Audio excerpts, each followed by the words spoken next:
Bismillahirrahmanirrahim. Assalamualaikum warahmatullahi wabarakatuh. Pemirsa yang tadi dimanapun Anda berada, senang kembali berjumpa dalam program kita Ruhani Hazain, di mana kita akan membahas karya-karya Agung dari Hadrat Masih Maud alaihissalam, buku-buku beliau yang terjilid dalam satu buku yang disebut Ruhani Hazain. Dalam episode kali ini kita akan membahas satu buku yang sangat menarik, yakni Karamatus Shodiqin, dan ini adalah bagian kedua untuk pembahasan buku yang sama. Buku ini adalah buku yang kedua dalam jilid ke-7 Ruhani Hazain. Karamatus Shodiqin berarti karomah orang-orang yang benar, orang-orang sadik. Nah, untuk episode kali ini kita akan membahas isi dari buku ini. Namun demikian, ada baiknya kita sedikit merefresh apa yang telah kita bahas pada episode sebelumnya, yakni latar belakang bagaimana Hadrat Masih Maud menuliskan buku ini.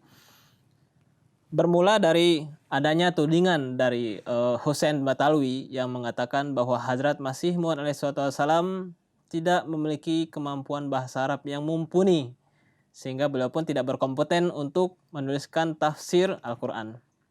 Nah, atas tudingan ini, Hadrat Masih Maud alaihissalam kemudian memberikan tantangan kepada Hussein Batalwi untuk hayolah kita menuliskan satu tafsir dari surah manapun di dalam Al-Quran.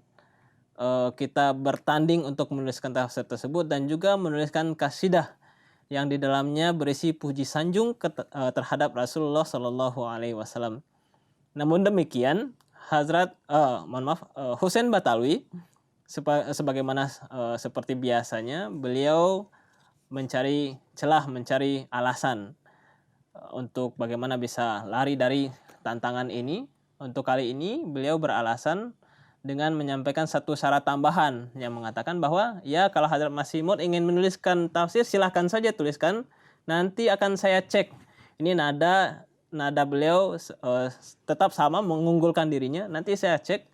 Kalau memang misalkan tidak ada kesalahan di dalam tafsir yang Hadrat Masih Maud tulis, barulah nanti tidak ada alasan lagi untuk kami menuliskan juga tandingan dari tafsir yang Hadrat Masih Maud tuliskan. Begitu cara Hussein Batalwi mencari celah.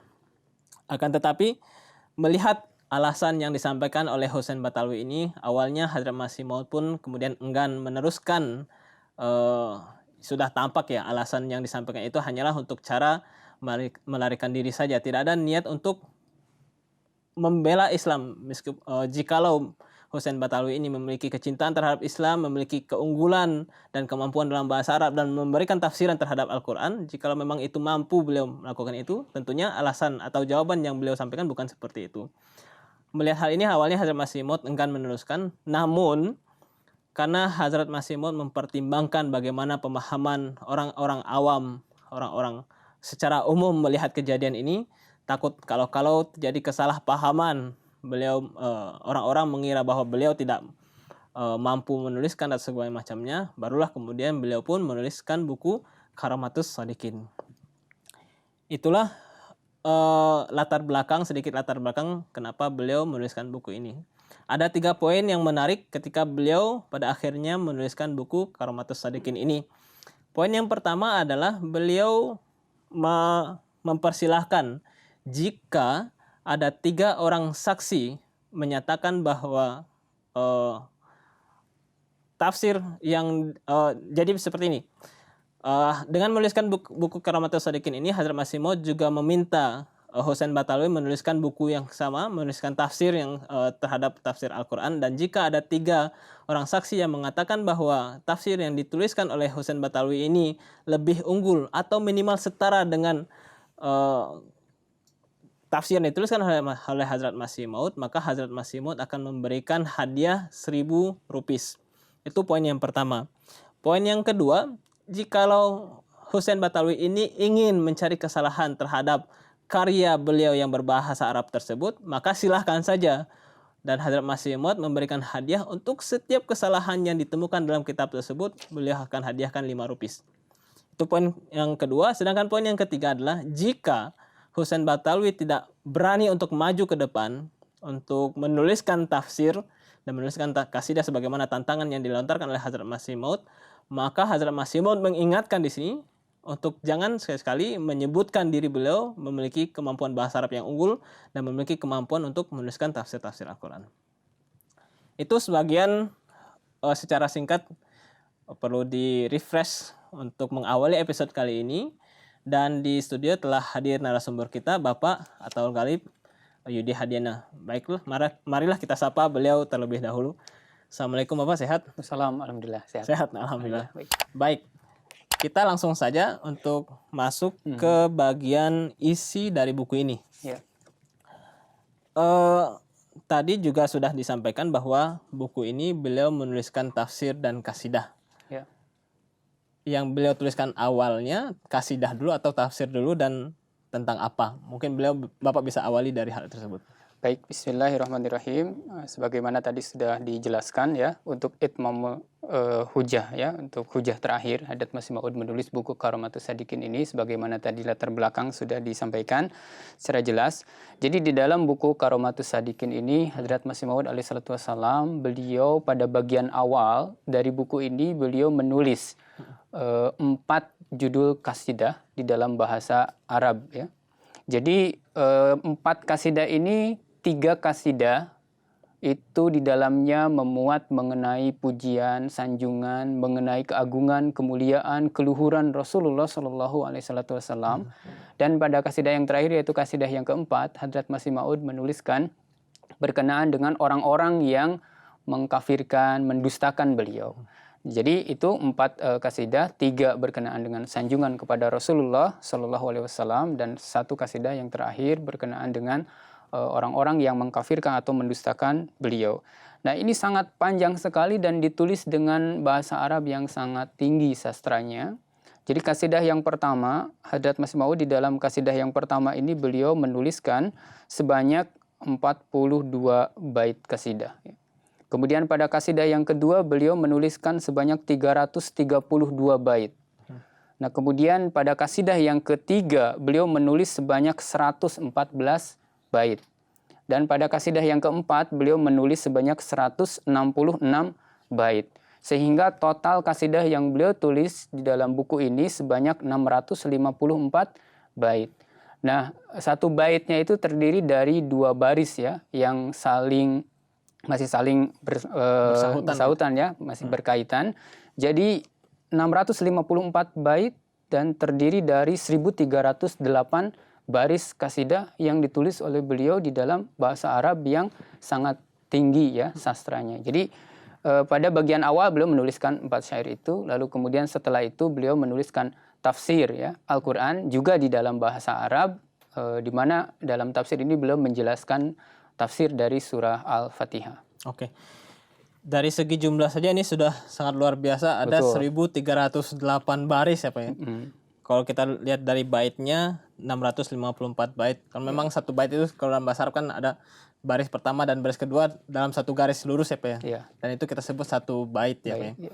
Dan memang kalau kita lihat lagi kasidah yang dituliskan di sini bukan kasidah yang mungkin terdengar familiar ya. Terdengar familiar di telinga kita, sering dibacakan ketika acara-acara jemaat.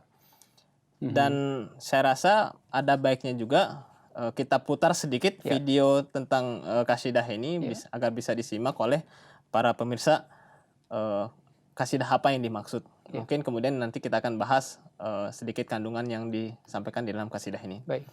Baik pemirsa, silahkan menyimak video berikut ini. يا قلبي يذكر أحمد عين الهدى مفني العدا برا كريما محسنا بحر العطايا والجدا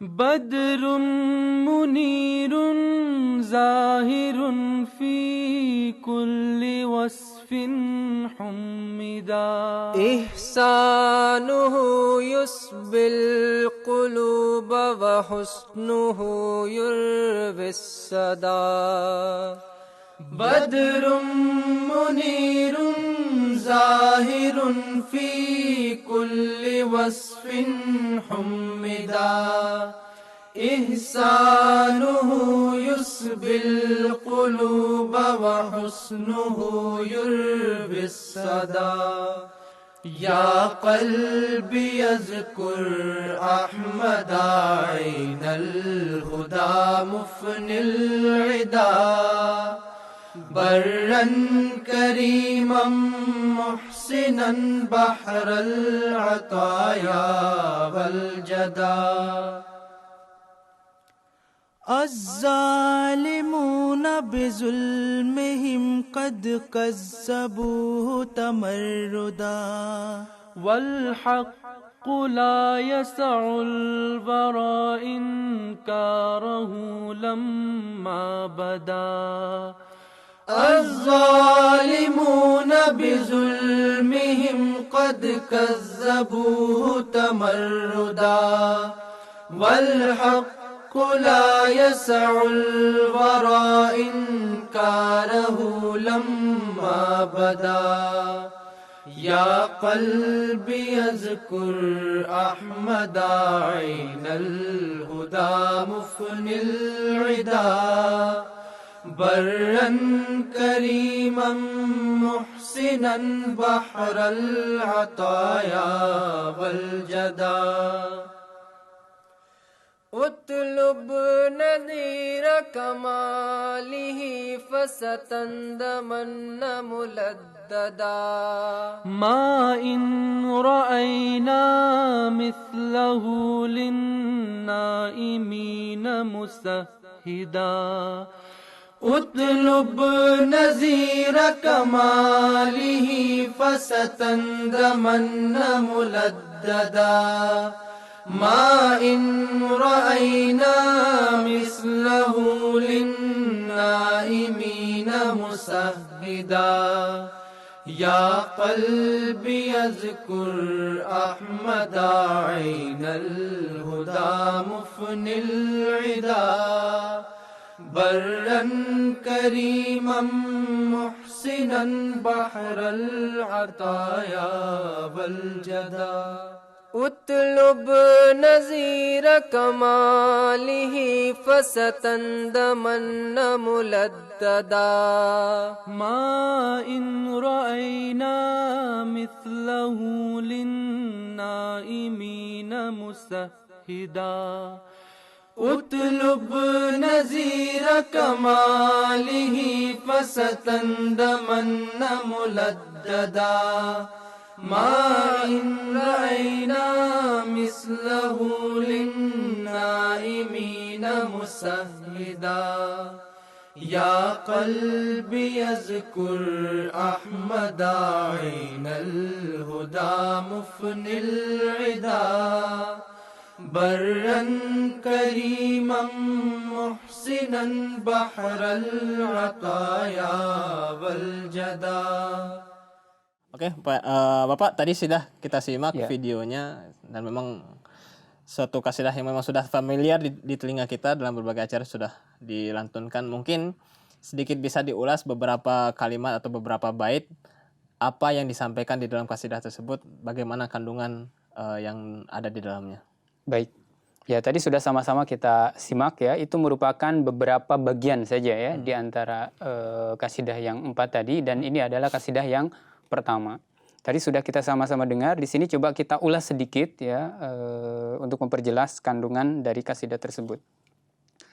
Hadrat Masih Maud menulis ya di dalam kasidah ini, pertama, ya qalbi azkur ahmada ainal huda mufnil aida. Nah, ini artinya adalah ya qalbi azkur ahmada. Wahai hatiku, azkur ahmada, ingatlah Ahmad. Ahmad di sini maksudnya Rasulullah Shallallahu Alaihi Wasallam. Ainal huda mufnil aida, yang merupakan sumber ya atau mata air petunjuk dan yang menjadikan musuh-musuh itu menjadi fana atau menjadi hancur. Jadi Rasulullah Shallallahu Alaihi Wasallam ini beliau adalah mata air petunjuk. Kemudian Hadrat Masih Maud menulis barron kariman muhsinan, yang baik, yang mulia dan yang muhsin. Bahrul atoya wal jada, samudra karunia dan anugerah. Kemudian beliau menulis badrun munirun zahirun, artinya adalah purnama ya, munirun yang bersinar terang, zahirun gilang gemilang gemerlapan, fi kulli wasfin humida. Jadi beliau ini senantiasa disanjung, fi kulli wasfin, di dalam setiap sifatnya. Nah, jadi ini adalah bagian ya yang ditulis oleh Hadrat Masih Maud berisi sanjungan ya, kepada Rasulullah SAW dan menggambarkan mengenai kemuliaan-kemuliaan kedudukan Rasulullah SAW. Baik, seperti yang tadi Bapak sampaikan memang di awal ya, memang kasidah ini berisi tentang sanjungan, puji sanjung terhadap Hadrat Rasulullah SAW yang disampaikan dan ditulis oleh Hadrat Masih Maud. Jika kita melihat bagaimana isi dari kasidah tersebut yang tadi Bapak terjemahkan, seolah-olah begitu teganya ya, orang-orang itu menuduh beliau tidak di luar Islam, sedangkan beliau memiliki kecintaan yang sangat luar biasa, yang sangat mendalam terhadap Rasulullah, yang bisa tergambarkan dari kasidah-kasidah yang beliau tuliskan seperti ini. Suatu hal yang bertolak belakang ya, harusnya mereka itu membaca kasidah-kasidah beliau, bagaimana beliau memiliki kecintaan yang mendalam terhadap Rasulullah SAW, yang mungkin lebih besar kecintaan beliau itu daripada yang dimiliki oleh umat Islam pada umumnya. Oke, kita sudah membahas sedikit mengenai kasidah karena memang ini adalah kita memperkenalkan buku-buku Hadrat Masih Maud. Kita tidak perlu terlalu jauh membahas. Kita langsung ke bagian tafsirnya. Tafsir ini kata Bapak, tafsir yang dituliskan adalah mengenai tafsir surah Al-Fatihah. Mungkin Bapak bisa sampaikan beberapa poin, beberapa bagian, atau mungkin bisa membacakan satu bagian, satu segmen bahasa Arab yang beliau tulis. Sebagian pemirsa mungkin tidak membaca buku ini, Bapak bisa bacakan satu segmennya dalam bahasa Arab. Baik ya. Jadi sebagaimana dari awal memang dari latar belakang kan mengapa beliau menulis buku ini, karena tadi ada pernyataan dari Maulwi Muhammad Hussein Batawi bahwa beliau ini tidak memiliki kemampuan bahasa Arab, tidak memiliki kemampuan menulis tafsir atau ilmu-ilmu Al-Quran. Maka sebagai hujah terakhir kemudian beliau menulis, selain kasidah-kasidah yang 4 tadi, di dalam buku ini juga beliau menulis tafsir surah Al-Fatihah di dalam bahasa Arab yang juga kalau dilihat dari segi sastra dan kualitas ini sangat tinggi, sangat luhur sekali. Nah, di sini saya akan coba menyampaikan salah satu bagian ya di antara sekian banyaknya bagian yang beliau tulis berkenaan dengan tafsir surah Al-Fatihah ini. Ini pada bagian ini Hadrat Masih Maud alaihissalatu wassalam beliau menuliskan berkenaan dengan keluhuran dan kemuliaan, keutamaan ya dari surah Al-Fatihah. Saya coba bacakan bahasa Arabnya, kemudian nanti kita coba jelaskan sedikit ya mengenai maksudnya. Hadrat Masih Maud alaihissalatu wassalam menulis, Al-haqqu annal fatihata ahatat kulla ilmin wa ma'rifatin washtamalat ala kulli daqiqati haqqin wa hikmatin wa hiya tujibu kulla sa'ilin wa tudhibu kulla aduwin sa'ilin wa yut'imu kulla nazilin ila tadayyufi ma'ilin wa yasqil waridina was-sadirin wala syakka annaha tuzilu kulla syakkin khayyaba wa tujihu kulla hamin syayyaba. Kemudian beliau menulis wa tu'idu kulla haduwin taghayyaba. Lalu beliau menulis lagi wa tukhjilu kulla khasimin nayyaba wa yubashshiru talibin wala mu'alija kamislihi lisammil dhunubi wa zaygil qulubi wa huwal musilu ilal haqqi wal yaqin. Nah, ini salah satu bagian yang beliau tulis berkenaan dengan tadi keagungan kemudian isi daripada surah Al-Fatihah. Nah, sedikit kita coba bahas isinya ya. Penjelasannya, Al-haqqu annal fatihata ahatat kulla ilmin wa ma'rifatin. Nah, Hadrat Masih Maud menulis bahwa merupakan sebuah kebenaran bahwa surah Al-Fatihah ini meliputi setiap ilmu dan setiap ma'rifat. Jadi di dalam surah Al-Fatihah ini terkandung semua ilmu dan semua ma'rifat. Lalu beliau menulis washtamalat ala kulli daqiqati haqqin wa hikmatin, dan mengandung setiap poin-poin halus dari kebenaran dan hikmah.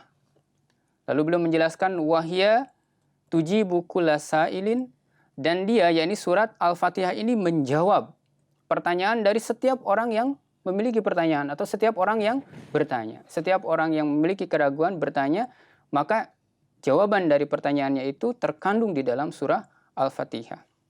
Kemudian Hadrat Masih Maud menulis juga wa tudhibu kulla aduwin sa'ilin. Nah, dan dia, yakni surat Al-Fatihah ini meleburkan atau menghancurkan, menghilangkan sama sekali setiap musuh dan setiap serangan. Kemudian wa yut'imu kulla nazilin ila tadayyufi ma'ilin. Dan dia, yakni surah Al-Fatihah ini memberikan makan kepada setiap musafir atau tamu yang ingin dilayani. Kemudian wa yaskil waridina wassadirin. Dan surah Al-Fatihah ini memberikan minum kepada setiap orang-orang yang datang ataupun orang-orang yang pergi. Nah, lalu Hadrat Masih Maud menulis lagi wala syakka annaha tuzilu kulla syakin khayyaba. Dan tidak ada keraguan sedikit pun bahwasannya surah Al-Fatihah itu tuzilu kulla syakin, menghilangkan setiap keraguan-raguan, yang karena keraguan-raguan itu kemudian timbul rasa sesal atau frustasi atau kegagalan, ya, keraguan yang menimbulkan kegagalan. Nah, surah Al-Fatihah itu menghilangkan sama sekali keraguan-keraguan tersebut. Kemudian watujihu kulla hamin syayyaba. Dan ini cukup panjang, ya, yang jelas di sini Hadrat Masih Maud alaihissalam belum menjelaskan berkenaan dengan kemuliaan dan kandungan-kandungan dari surah Al-Fatihah ini. Nah, pada kalimat terakhir, satu kalimat terakhir di sini saya coba bacakan lagi, wala mu'alija kamislihi lisamiz dzunubi wa zaigil qulubi. Wala mu'alija kamislihi, dan tidak ada penyembuh yang semisalnya. Jadi tidak ada penyembuh yang semisalnya lisamiz dzunubi. Jadi untuk racun dosa-dosa dan kebengkokan hati.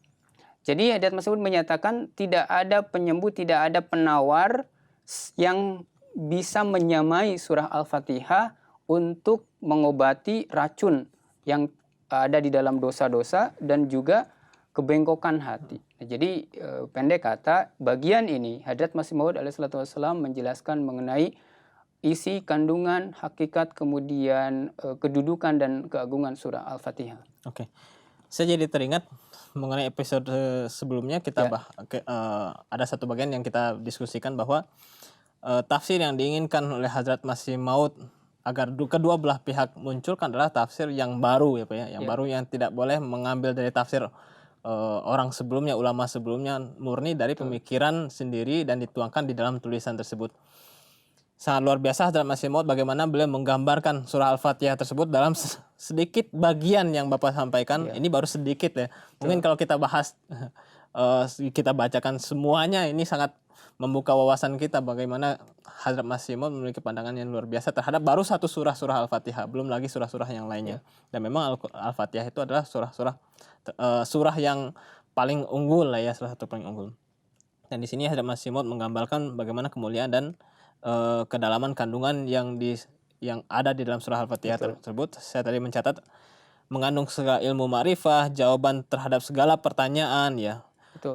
Bisa menjadi sarana untuk meleburkan musuh, menjadi makanan bagi para musafir atau yang ingin dilayani, memberi minum bagi yang datang dan pergi, ya, menghilangkan keraguan yang dengan keraguan tersebut seorang bisa jatuh pada kegagalan, ya Pak, ya. Kemudian menjadi penyembuh yang tidak ada sarana penyembuh lain yang dapat menandingi, menyamai surah ini untuk penyakit hati, gitu, ya Pak, ya, kurang lebih seperti itu. Ini satu bagian yang sangat mungkin kita bisa sepersekiannya, lah, ya, yang Bapak ambil dari buku ini. Saya ingin ada bagian yang lain yang mungkin Bapak bisa jelaskan sebagai tambahan, lah, ya, yang beliau bahas di dalam buku ini. Silakan. Baik, selanjutnya pada bagian yang lain Hadrat Masih Maud alaihissalam beliau pun menjelaskan mengenai ayat Alhamdulillahirabbil alamin. Dan fokus yang salah satu fokus, ya, bagian yang beliau jelaskan berkenaan dengan kalimat Alhamdulillahirabbil alamin, yaitu segala puji bagi Allah, ya, Tuhan semesta alam. Di mana pada bagian awal ini Hadrat Masih Maud memberikan penjelasan mengenai hamdun, ya, alhamdu, perbedaan dari alhamdu, kemudian syukrun, dan juga madhun. Nah, jadi bagi para pemirsa mungkin untuk diketahui, ya, ini sebagai tambahan bahwa di dalam bahasa Arab untuk mengungkapkan kata pujian atau sanjungan itu ada beberapa kata yang digunakan. Di antaranya tadi ada hamdun, ada syukrun juga bisa, kemudian madhun juga bisa, ada sanaun juga bisa. Itu semua artinya adalah pujian di dalam bahasa Arab. Tapi kemudian yang dijelaskan oleh Hadrat Masih Maud, mengapa kemudian Allah Subhanahu wa taala di dalam ayat ini berfirman alhamdulillahi. Jadi yang digunakan adalah kata alhamdu atau hamdun, bukan madhun, bukan syukrun gitu. Nah, ini apa hikmahnya? Pada bagian ini Hadrat Masih Maud menjelaskan mengenai hikmahnya. Jadi intinya hamdun itu memiliki makna atau cakupan makna yang lebih luas gitu ya daripada kata syukrun ataupun kata madhun. Kata syukrun bisa juga diartikan sebagai pujian atau penghargaan, tetapi pada umumnya kata syukrun ini digunakan sebagai pujian atau penghargaan atau rasa terima kasih ya. Ketika seseorang berbuat kebaikan misalkan kepada kita. Contohnya ada orang yang memberi kepada kita, maka kita berterima kasih atau bersyukur sambil kita juga bisa memujinya.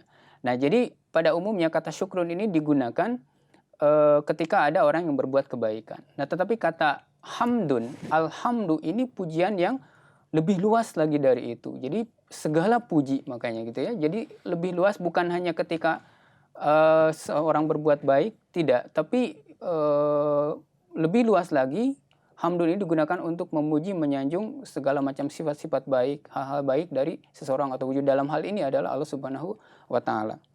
Jadi kenapa tidak digunakan kata syukrun? Itu sebabnya. Kemudian kata madhun, kenapa tidak digunakan kata madhun? Madhun juga artinya kan pujian atau sanjungan. Nah, kata madhun ini memang artinya pujian, tetapi terkadang kata madhun ini juga digunakan dalam dua konteks gitu ya.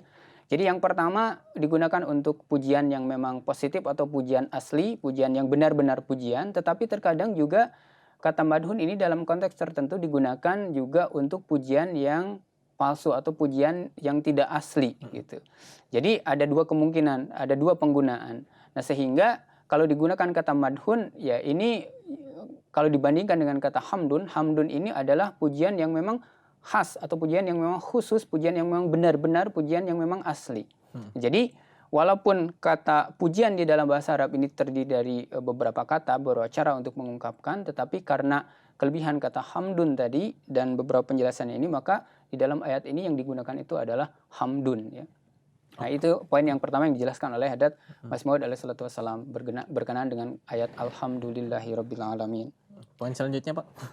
Nah, baik, selanjutnya masih berkaitan juga dengan kata hamdun ini, penjelasan kata hamdun ini atau alhamdu, kata alhamdulillahi. Jadi Hadrat Masih Maud menyampaikan bahwa sebenarnya di dalam kata alhamdulillahi rabbil alamin ini terdapat pelajaran dan juga peringatan khususnya bagi orang-orang musyrik gitu kan. Orang-orang musyrik di sini maksudnya siapa? Yaitu orang-orang yang menyembah patung-patung, menyembah berhala-berhala selain dari wujud Allah atau Tuhan yang sebenarnya gitu. Jadi ada maksud sampaikan hikmahnya adalah sebuah pelajaran sekaligus peringatan kepada mereka yang tanpa sebab yang logis gitu ya.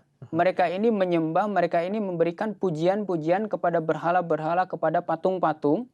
Dan mereka menggunakan kata hamdu tadi, alhamdu gitu ya.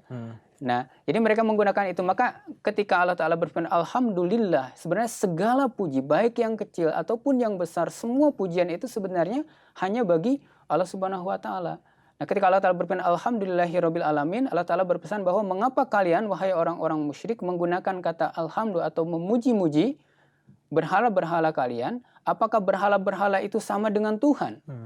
Apakah berhala-berhala itu yang memelihara anak-anak kalian, gitu kan? Apakah berhala-berhala tersebut adalah yang menyembuhkan kalian ketika kalian sakit? Apakah berhala-berhala itu yang menghilangkan kesulitan-kesulitan ketika kalian ini ditimpa kesulitan? Nah, tidak, bukan. Berhala-berhala itu tidak melakukan apa-apa. Yang melakukan segala sesuatu tadi itu, yang menyembuhkan penyakit, yang memberikan kemudahan di antara kesulitan-kesulitan yang dihadapi oleh setiap orang, itu adalah Rabbul Alamin, Allah Subhanahu wa Ta'ala, Tuhan semesta alam. Maka pujian yang digunakan terhadap berhala-berhala tadi, terutama menggunakan kata hamdu, itu tidak tepat. Jadi kata hamdun dan pujian itu hanya dan hanya bagi Allah Subhanahu wa Ta'ala yang merupakan Tuhan semesta alam. Jadi itu salah satu penjelasan lain ya yang disampaikan oleh Hadrat Masih Maud berkenaan kata hamdun. Baik, sangat jelas sekali dan menarik, dan bagi saya ini adalah suatu ilmu baru ya, bagaimana beliau menjelaskan kata alhamdulillah, satu potongan kata saja yang Ya. begitu memiliki makna yang sangat mendalam. Akan tetapi saya rasa cukup untuk pengenalan buku ini. Ya. Kita sudah bahas sedikit mengenai bagaimana pandangan Hazrat Masih Maud mengenai surah Al-Fatihah dan sedikit mengenai kata alhamdulillah. Saya rasa itu sudah mewakili kita membahas apa yang dibahas di dalam buku ini, yakni mengenai tafsir surah Al-Fatihah. Namun kalau misalkan ingin semakin memperdalam, kita juga ada buku Essence of Islam ya, atau Inti Pokok Ajaran Islam, yang di mana di bagian-bagiannya sudah menerjemahkan baik dalam bahasa Inggris ataupun dalam bahasa Indonesia beberapa bagian dari buku ini ya, bisa dibaca ke buku itu. Baik pemirsa MTA dimanapun Anda berada, demikianlah pembahasan kita mengenai buku Karomatus Shadiqin yang bagian kedua, buku yang kedua dari jilid ketujuh Ruhani Hazain. Mudah-mudahan dari pembahasan kita ini bisa semakin memperluas wawasan kita mengenai ilmu-ilmu kejemaatan dan semakin memperdalam kecintaan kita kepada Hadrat Rasulullah SAW.